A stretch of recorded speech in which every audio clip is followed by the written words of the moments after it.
This is Daniel Breddick talking to Ian Chappell on the second day of the second test between Australia and India at the SCG. Ian, Michael Clarke and Ricky Ponting haven't had many big stands together, but they've really buried India with this one.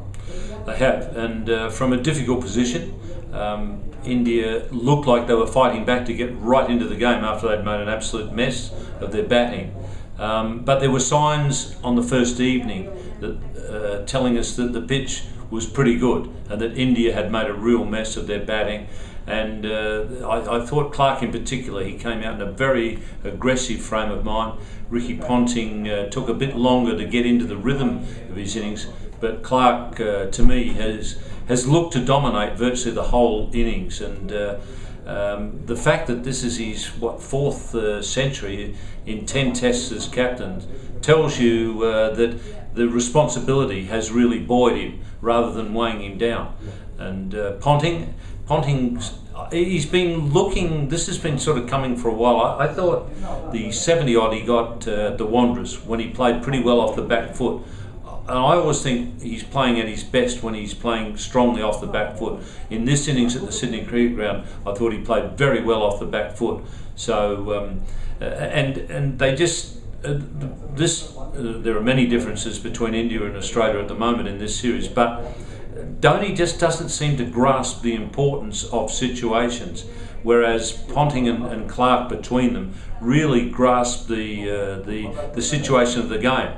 And they seem to know fairly quickly in that partnership that here was an opportunity to really pull away in this series psychologically from India, and they capitalised.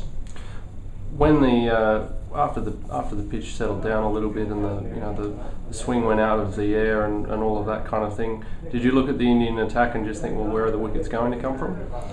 Well, I think Dhoni's contributed to the problems that the Indian bowlers have had. I think he's a very good one-day captain, but I think that probably impinges on his Test captaincy, because I think he's too quick to worry about saving runs rather than having as your absolute highest priority taking of wickets.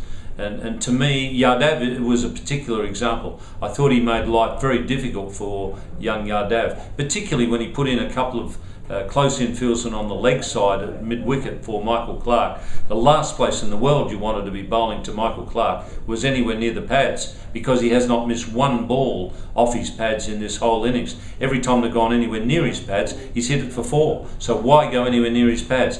And he had no slips and 2 guys at short mid-wicket. Have a look at the Indian innings. Most of the guys were caught behind the wicket. You just cannot, when you've got a pace bowler bowling, you just cannot have no slips in this game. So I think that he contributed to the confusion for Yadav. I think at times he's hindered the bowlers rather than helping them. And just looking ahead a little bit down the track to the way the Indian batsmen can perhaps shape up when they eventually get another crack at it. In the 3 innings so far, they seem to have battled a bit with the bounce and also coming forward to drive against full pitch balls. Yeah, I mean the swing has caused them problems, and a little bit of movement off the seam as well. But the bounce is a crucial thing, and the Indian batsmen, apart from Tendulkar, haven't really coped with it. And they've got major problems because they're going to have to produce a monumental second innings. I mean, they got 700 at the Sydney Cricket Ground back in 2003-04. They're going to need some sort of score like that to have any hope of drawing this Test match. They don't draw the Test match, they go to Perth. Guess what they're going to see in Perth? They're going to see some more bounce in Perth. So Dhoni's really going to have to rally his troops.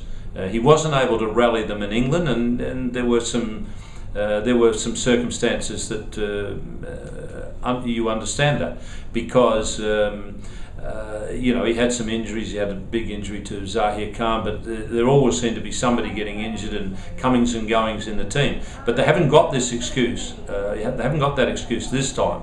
And he's going to have to rally the troops. Otherwise, they could be easily looking at another 4-0 result, particularly if they're 2-0 down going to Perth.